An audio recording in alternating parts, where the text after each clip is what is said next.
Gateway to Hell discovered in cave with hundreds of anti-witch marks. Horror stories have always been a huge part of mankind's collective nightmares. Evil creatures, including witches and werewolves, demons and vampires, comprise a component of many nations' artistic output, and everything from plays to movies, novels to television shows. We love to be terrified, it would seem, as the profits from movies like Night of the Living Dead and Halloween, to which there are endless sequels, clearly testify. Witches themselves take center stage in creative endeavors like The Crucible by Arthur Miller, a play about the Salem witch trials, and Macbeth by Shakespeare.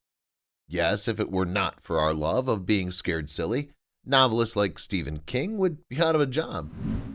For the past century, more or less, we've viewed horror in all its many forms largely through the lens of entertainment, or at the very least amusement. Few people believe in the supernatural anymore, and the ones who do keep those beliefs largely to themselves. But only a few centuries ago, mankind believed most ardently in witchcraft and all kinds of other supernatural expressions. Think of all the people, largely women, who were burned at the stake during the Inquisition, including Joan of Arc, put to death in France in 1431. It wasn't until the 18th century, according to the Encyclopedia Britannica, that burning people, for any reason, was banned in England.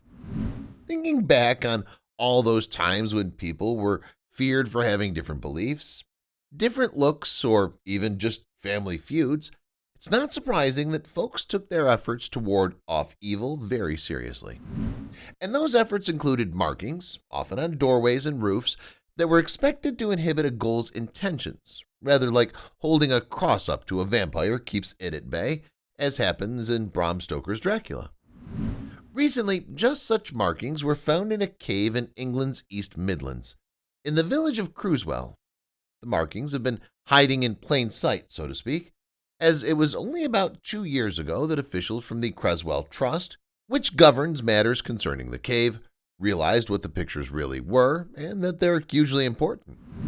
The Trust director, Paul Baker, told the press, "We had no idea when asked if anyone had seen the markings before.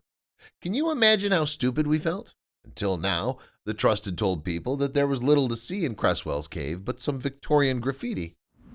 Apart from the Trust's embarrassment about the lateness of the discovery, they're thrilled by the significance of the symbols, numbers, and pictures all etched into the limestone.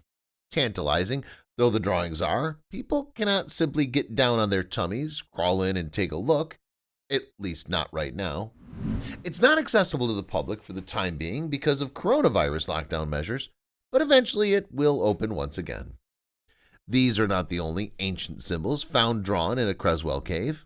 Elsewhere in the post-medieval village is one that has Ice Age drawings of animals and birds that experts say are very early depictions of man's attempts at art. But Creswell Crags may have thousands of drawings, presumed to be the most found in any cave in the UK. And surprisingly, they were stumbled upon by 2 locals simply exploring the cave. Now it's positively rife with experts of all stripes, anxious to get a look at these symbols, put there hundreds of years ago to protect the village and its citizens from the evil that witches and other supernatural beings do.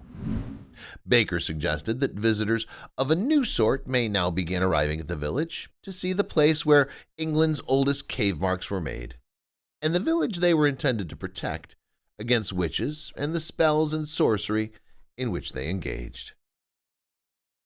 The world is filled with stories going viral every single day. But how many of these sites can you actually follow? We understand that your day should start with positive stories, stories that resonate with you. And so we started Jojo Stories.